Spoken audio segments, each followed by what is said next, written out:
بيقول لي طيب انا عايز اشتري منك جوزين. انا عايز اشتري منك جوزين من الانتاج. قلت له بص عشان ما يتنصبش عليك، لا ما تخشش لواحد انت عرفت ان هو جاب له جوزين من بره لسه جايبهم وتقول له انا عايزك تبيع لي جوزين من انتاجهم. ليه بقى؟ انت كده بتفتح عينيه على انه هو ممكن ينصب عليك.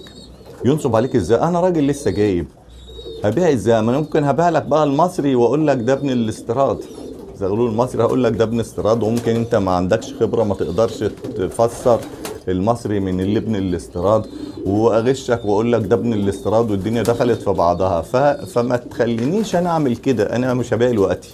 انا بقول لهم تاني انا لسه بدري، انا لسه جايب حمام، مش هبيع الوقت لما اعمل منه سلاله.